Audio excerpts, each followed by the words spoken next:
things. So you're done at USC. You graduate, and you're about to go home, keeping your options open, and that's when it happens. Milwaukee calls. They told me if I'm willing to sign, I say yes. I think I just remember at that time, like, I need a few bats because I only have like 2 or 3 good bats. I need a little bit more. I need some I need equipment. batting gloves. All that was just rush Arizona because I went to Arizona first for The the short spring league training thing. area. No, it was early, so they just wanted to check on me health wise, and Got then I it. was sent to Montana for my first rookie ball season. Yeah. This is the rookie league, right? Yes, sir. Yeah. Okay. It's usually it's a So, short season, right? Is it or no? I don't. Let's say yes because I think Milwaukee is only they have the rookie league in Yeah. And you the by so remind me, this. you because of your age and whatnot, you already bypassed like Dominican League Oh and all that all those short sort of series, right? You go straight to like low rookie and then low. yes, sir. Okay, okay. So it was more that that's why I was stopped in Arizona so they could check up on me, and then I went to Montana. And then after that, man, I felt like a kid again, just playing. But wow, I think So my first Montana, don't go too fast. Montana, this is low A. I think yes, I think this is low A because Brevard What is was the name of the high to team? Does the team Milwaukee. exist still, or they nixed it? I think no, I'm not sure. I don't think Do you Helen. remember? Do you even remember Montana? What? Hey, wait, hey. I just remember having to drive 45 minutes to get to the park.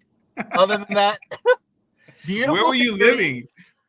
I was they do a host family still in the Got minor it. league. Got it. Okay. So I think all the way to like double A, they still do host families. After that, I think You're because on your own, finding yeah, you're on teammates your and what own. have you. Gotcha. Gotcha. So, okay, you get to Montana. Wow. Talk about being, imagine that LA being like a big fish in a small pond. Now you're in Montana with like seaweeds and not, now what is it called? You're in the farms. That must have Yes, been a shock. There's a yes, little bit of a a shock lot, factor there, a right? lot, and a lot of corn everywhere. Okay. Uh, but But your mindset it's you kind of did hit a reset button a little bit. Is that what I'm hearing? And you're like, yes, okay, let's give this a shot. because I'm playing again. Okay. Even though my mind was not there and all that stuff, I was happy just playing, man, and given the opportunity, and I was taking full advantage of that. So you're Right? living with a host family.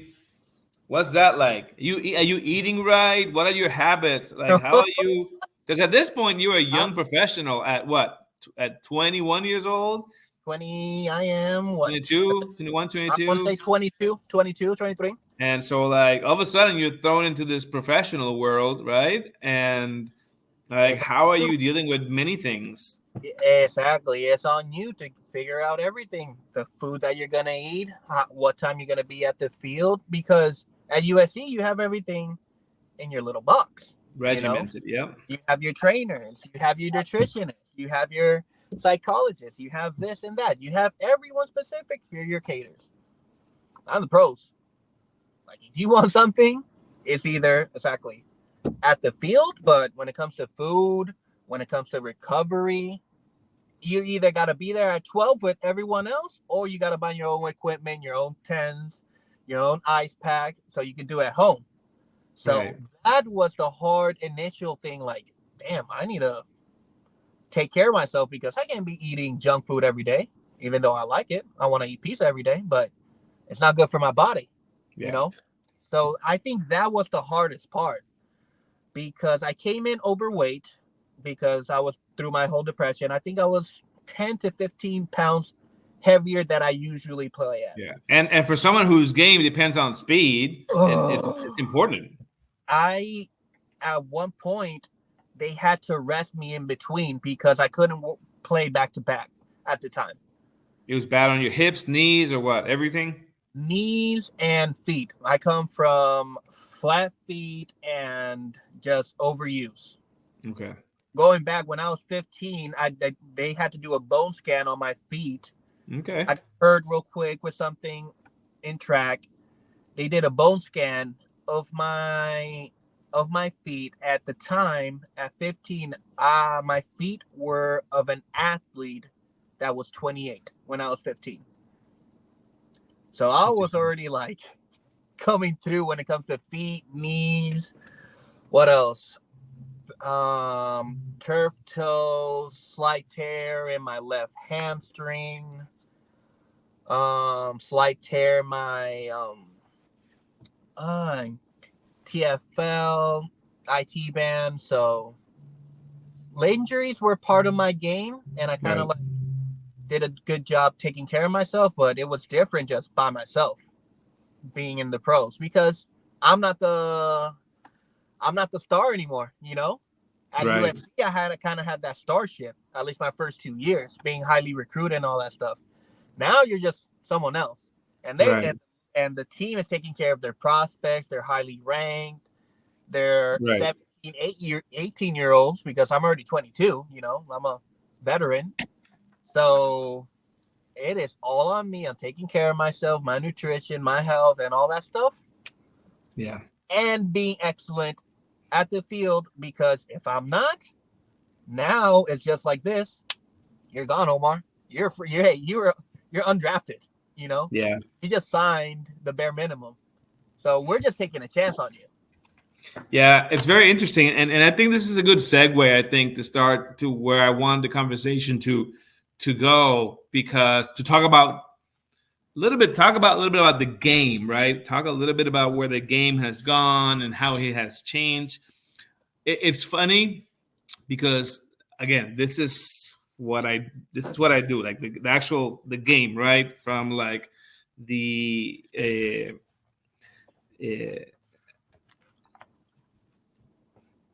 how the business of baseball, like how they make money, but also how looking at the union and looking at players' rights, and I think that the game has evolved quite a lot.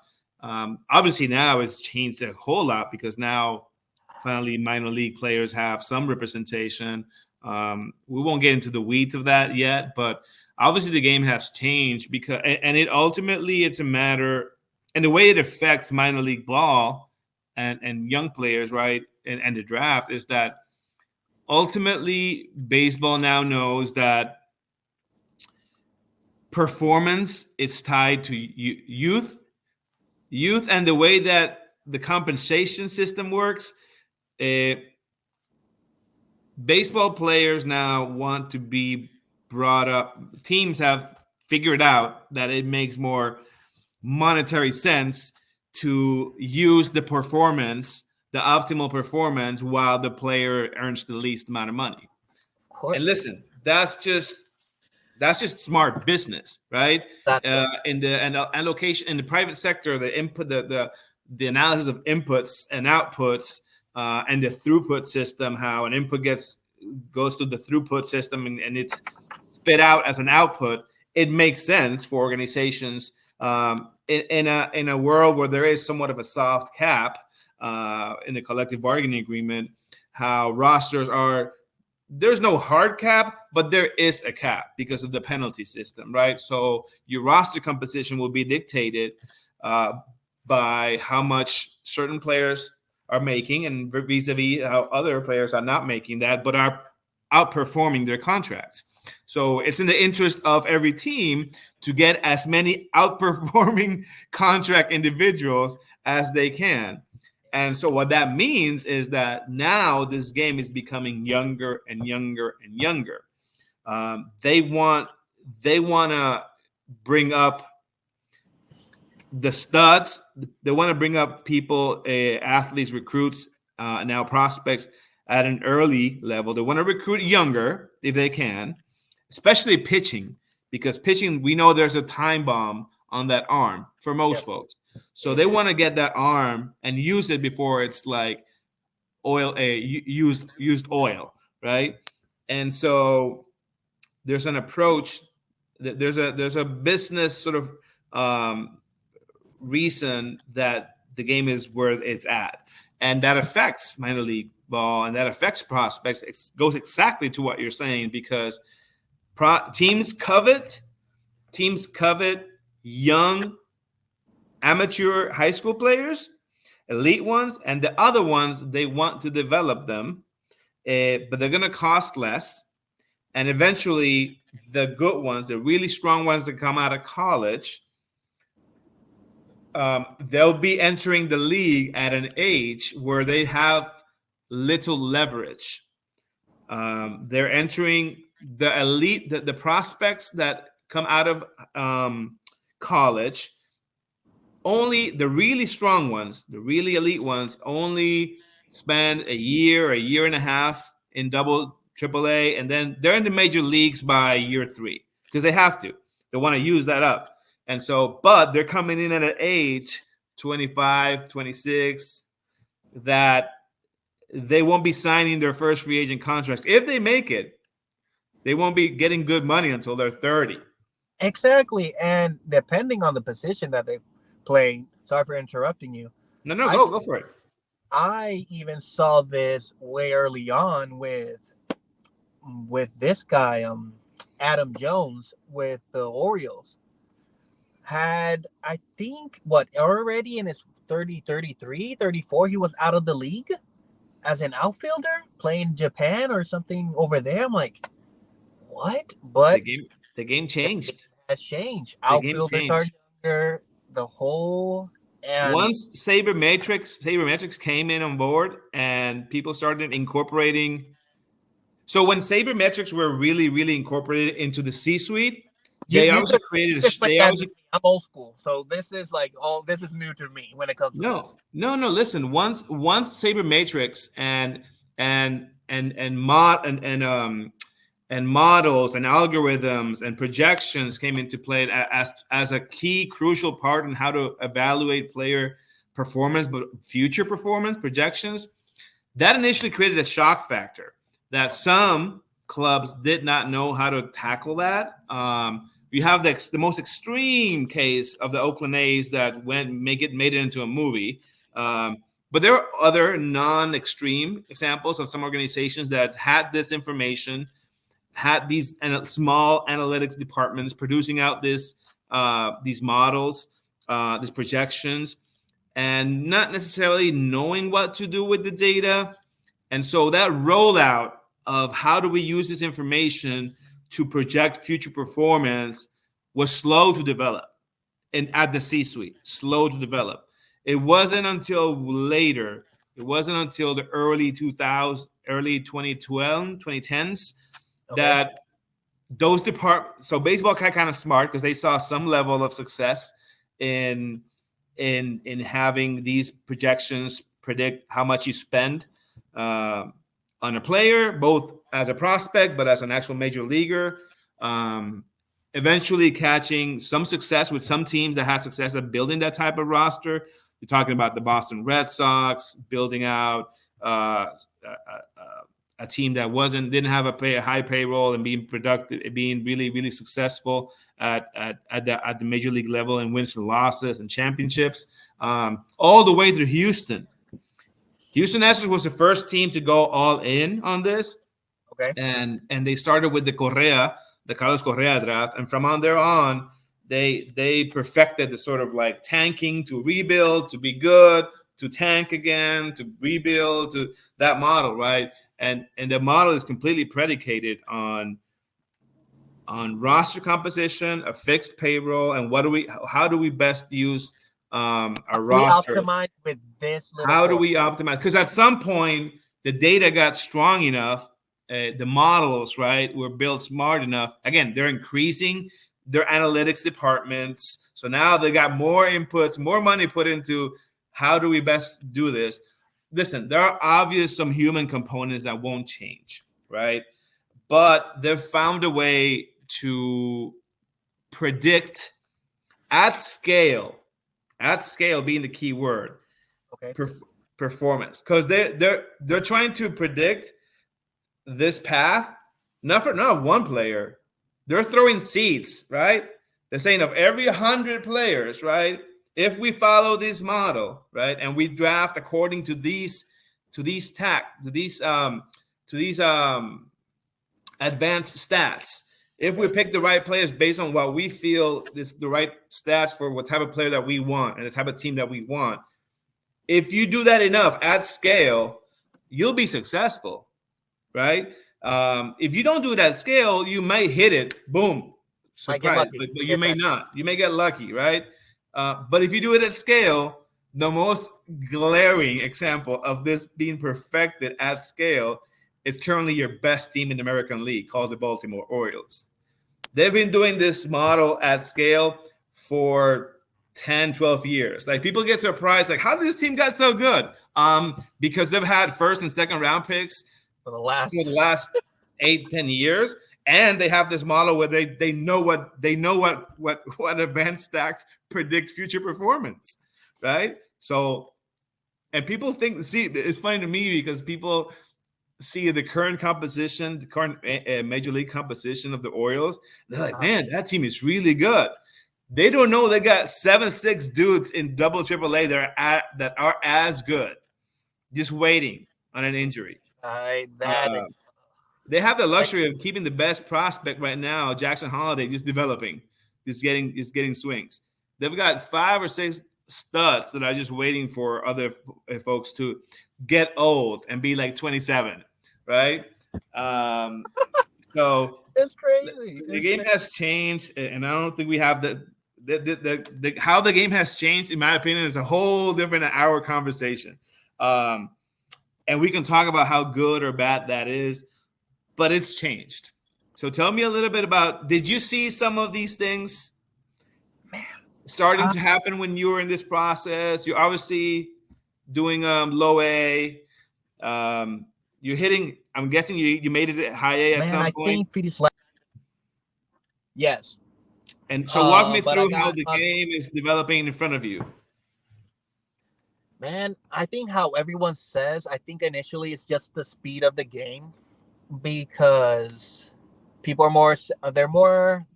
we're more savages. You know, we can see tendencies quick. So I think the biggest thing for me was just quickly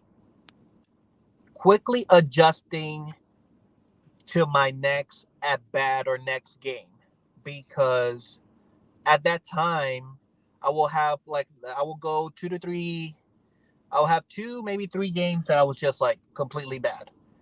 And because I wasn't making the right adjustments, hey, they see that, they're gonna feed you that. If they're going back to that well until you adjust. They're going back to that well. Yeah. Oh yes. So he can't hit a slider in the right whatever quadrant. We're going through that every time. And like you said, I was seeing this, or like I was noticing good prospects already at high A, or this guy should be at AAA already, or this is their high prospect, but he's doing whatever rehab. I'm like, all right, like just by jumping one level, you see those changes real quick. But man, if you really love the game, man, playing every day is a blessing. So for all those that still have an opportunity to play, take advantage of it, because once you lose that feeling, it's not the same, man. So even though it's a grind, enjoy it, embrace it. And hey, you're going to have that competition. Like you were saying that, hey, you're waiting on someone to get hurt. Yeah. That is a real thing. You are waiting that next outfielder, that center fielder, that left fielder, that prospect. You want something. You don't wish no harm, but you want something so you can build your way up. And be ready. Be absolutely ready, because you never know when is your opportunity. That makes me think that what I already thought. I think we need to schedule a separate conversation, to just a shorter version, but just to talk about analytics, how the game has changed, strategy, but also I would love to get to carve out some time later to talk about what you were just talking about. Hidden technique, approach. Does it change your approach to preparation? I would love to get into a conversation about when you were in high A, low A and high A. I'm guessing analytics are already starting to show up in the prep game, or maybe not yet. And like, how did you take that information and work with it? We can talk about it now if you want, or we can carve out more time. It's up to you. Hey, however you want. Yeah, no, let's talk about it now. If All right.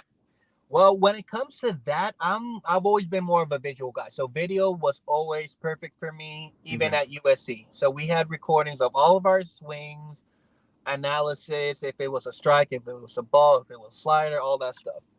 So let me interrupt you real quick there. Were you already was the technique or the not technique, was the equipment and the capabilities already at a point where were they strapping you already to the video game swing path thing? No, we're not there yet. We're not there. But that's current now, right? Even at the college level. I wouldn't be surprised because so they weren't hooking you up to like evaluate swing path and all that stuff yet. It was just video. Okay. Or we're still on the. I think we were like on the borderline, at least at USC. You were. That's what I'm saying. Yes. You're not that old, so like So at USC, I know we were at the borderline of that because no hate with Milwaukee, because I think I was in the lower divisions. I think we didn't have that technology with us. So that is my But yes, video analysis and just breaking down, for me, it was more trying to mimic the same feel of what got me at this point. So let's say some days I feel good going through my path, or being dominant with my right hand, because I'm right hand dominant, right? As a switch hitter, today I feel good leading with my right hand. Other days when I feel good, I enjoy using my obliques to keep this elbow in tight. So it's more of a feel for me every day. Interesting. Yes. Interesting how the fluidity of it in your case. In my case, because for me, I've always been a rhythm type of person when it comes to, it's a dance. It's a beautiful dance between me and the pitcher. Yeah. And I just need to sync up with you. I've always tried to keep everything as simple and as easy to break down. Because when you overcomplicate things as a baseball hitter, you're fucked. Let's be honest. There's too many variables. You're in a disadvantage from the beginning. So you have to find a way, keep it simple, keep it nice, and flow whatever flows with you at that day. How did you deal with, because obviously, it seems to me from what you're telling me is that you were mostly, even though you're looking at video of the competition, your pitchers that you're facing, all that, it seems to me from what you're saying that you spend probably the majority of your time fixing or tweaking or thinking, visualizing you and your swing and your approach, and maybe less so at this pitch is coming to the mound, coming to me from this quadrant, or picking up the ball. Yeah. Were you looking at that stuff too, or is that less of less importance to you? What the other guy's doing? Man, for me, it wasn't that important, or I didn't give it that much thought, because I don't know. I was really confident. I'm just, all right. I could recognize spin. I could see that let's put it on an easier example. I could see that pop out when it's a curveball. So you had your skills at picking up were good. You didn't need okay. I mean, that's always good to train and to keep it good, but you felt confident that you could recognize spin or arm angle or all that you could pick up the ball. Because listen, some hitters have trouble picking up the ball. Yes, I know. I had friends that were guest hitters and they were amazing. Okay. Guest hitters, they would be like, "Yeah, Omar, I'm just sitting for my 2-0 count, waiting for that fastball inside or that fastball high and away." I'm like, "You're waiting. Yeah. You're telling yourself fastball high and away. Everything else you're not swinging." I'm like, "Yeah, I'm just waiting off for that pitch." I'm like, Yeah. so everyone has their own approach, their own Right. thing. For me, once my body and my hands felt in a certain place, everything was fair game. It's very interesting. Very interesting to hear. Okay. Very good. Okay. This is a good segue, I think, to talk about probably a last subject. I kind of want to bring it to today. Okay. And there are always news and current controversies to talk about. But I think the one that perhaps is the most most on point, and most relevant to you and your path.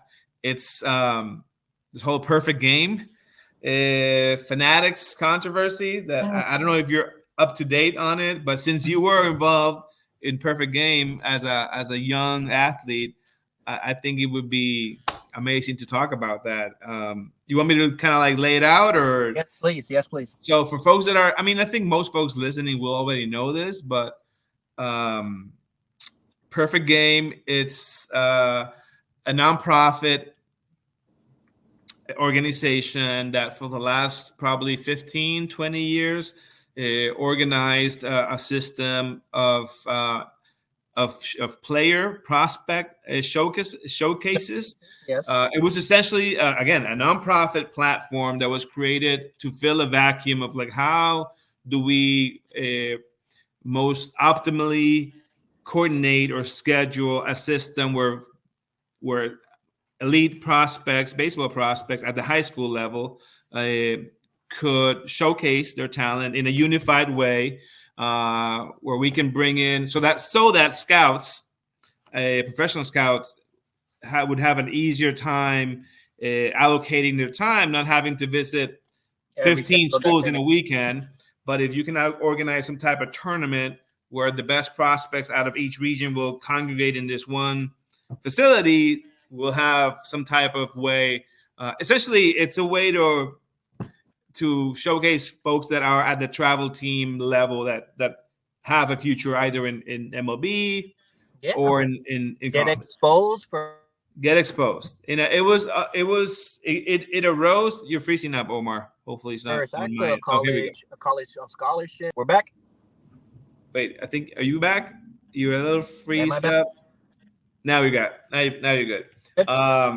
So essentially, an optimal way to showcase high school baseball talent, and that was the origins of it. It seemed very, very, very nonprofit, very, what do you call it? Very, Was a good idea because people or athletes like me from Puerto Rico, we will maybe 1-2 perfect games a year, so scouts could see us and be like, "Hey, there's prospects here in Puerto Rico too." right. So it was And a so, good.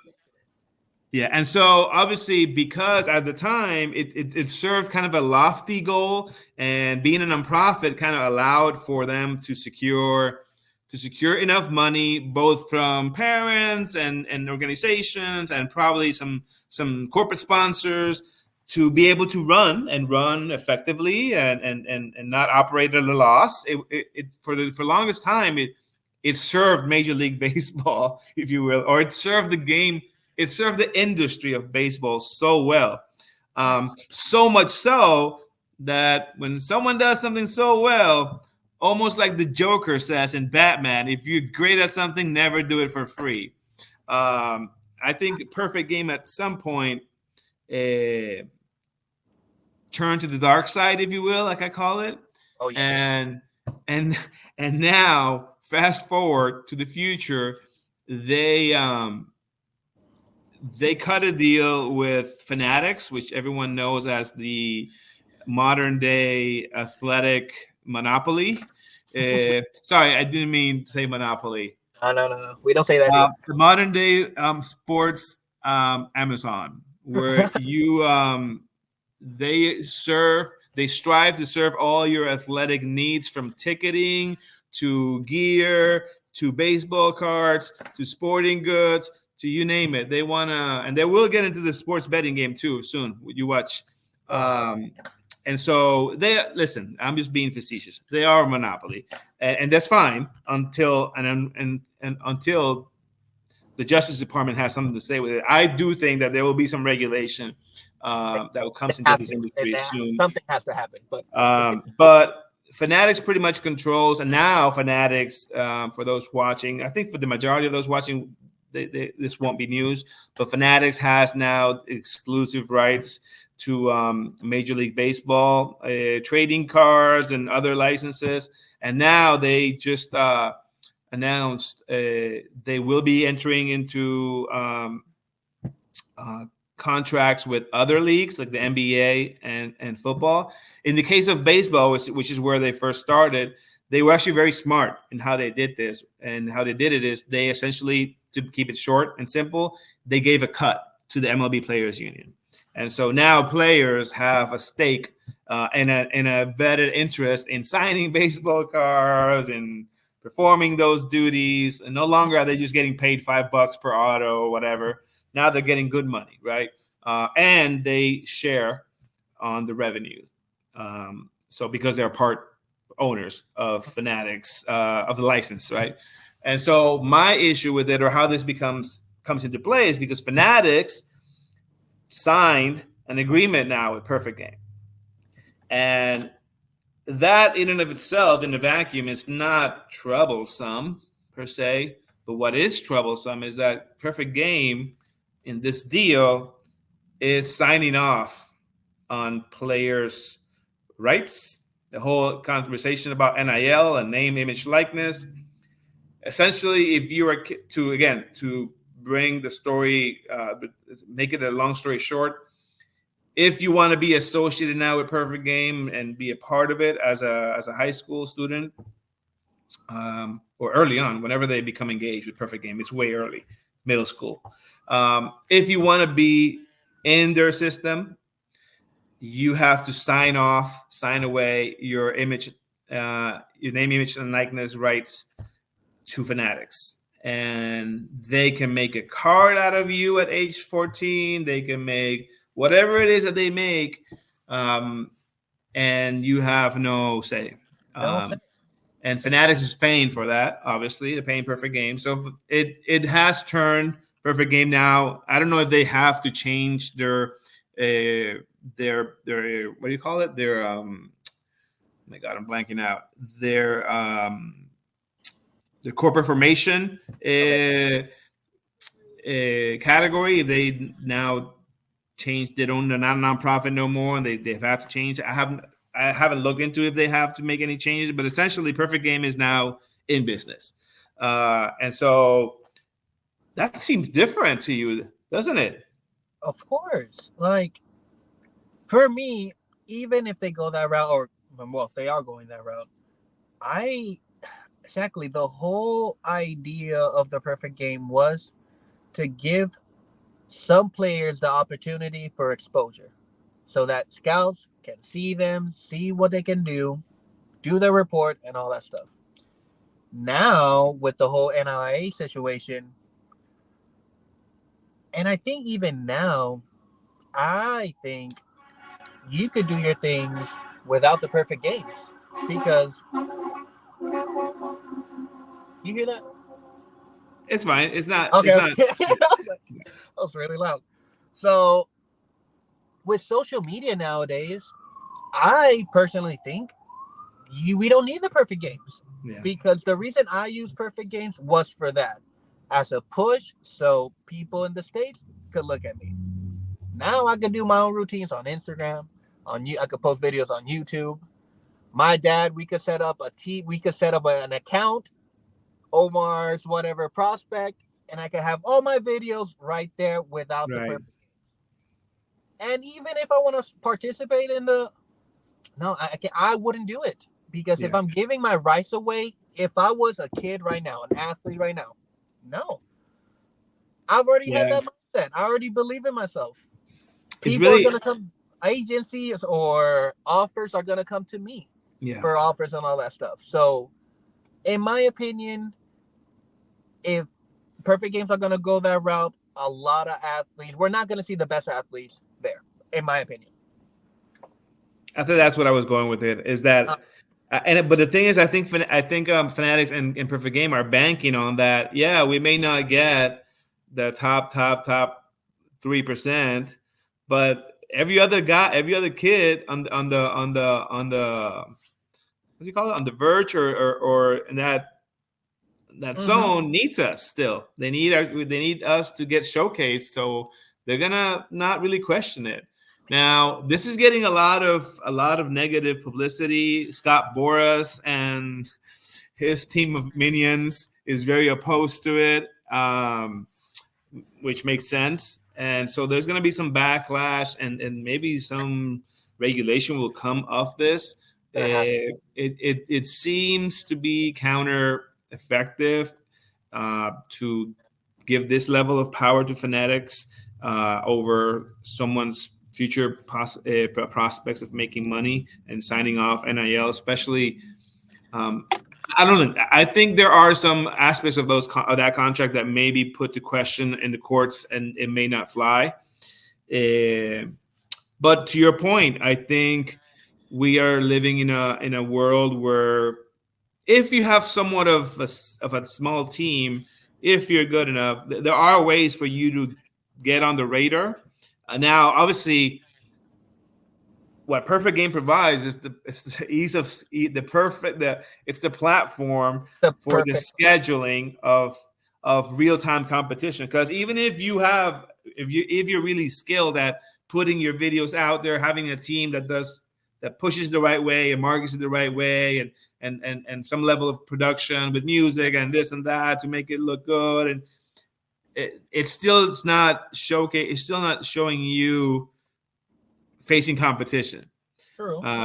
So there's an element of that that's somewhat irreplaceable. But no, to me, what's interesting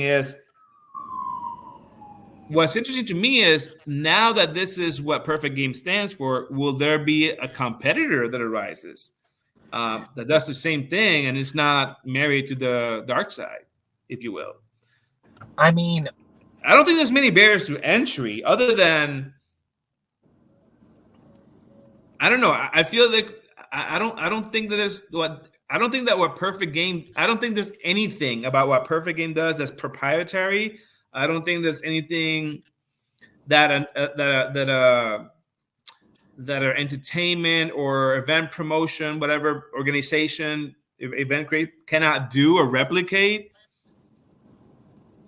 Maybe I not the coaching system and all that stuff, but as an event running company, I don't think there's anything crazy proprietary about what they do.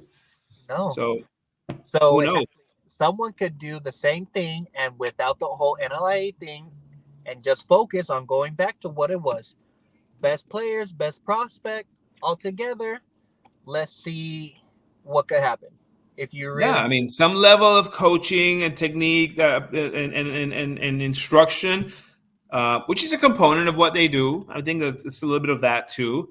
But yeah, I don't. I think in the past it was one of those things where like you can't compete with Coca-Cola because they have the brand image, they have the brand recognition, they have they have all the ¿cómo se llama? How do you say this? They had all the distribution somewhat like controlled, and everyone's tied to that.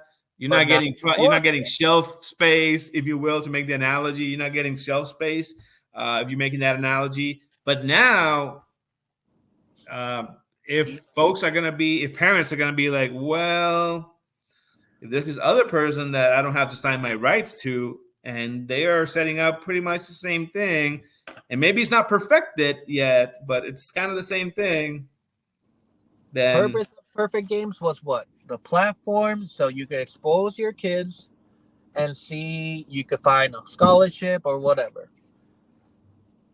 Now times are different, right? But still, it's the same mindset. You could create an organization that could do the same thing, and your son, if he's a social media expert, has a TikTok and all that stuff, he could get his royalties with that without being penalized for being the perfect games. I don't see it.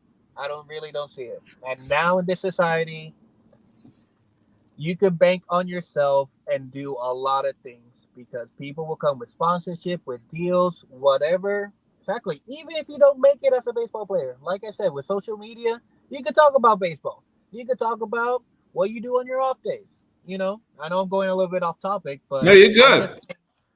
I just think You, because of the whole NLI situation, you could be your own brand, and you do you not could. need perfect games to do that. Absolutely. I think that's a good point where to leave this in at. Listen, I foresee bringing in Omar to talk about stuff, other topics more. So stay tuned to possibly hear more about Omar's takes on stuff. I love the fact that you're old school in your ways. And I think I'm a mix of old school and new school. So I think we bring that sort of interesting perspectives on many different topics. So who knows? This may be the first of a few episodes that we have Omar on. Omar, thank you so much for making time for us. I Jorge, hope thank this you. was somewhat entertaining It was. to you, for you, and we'll hopefully link up very soon. Yes, sir. Thanks again for making time. All right, Have a folks, that's all we have for today. We are hitting the almost 90-minute mark. So hope you found some entertainment value in this, and we will be coming at you soon with another video. Until then, Jorge Prospector of the Prospect Chase Box. That's Omar Cotto. We're out. bye. Thanks.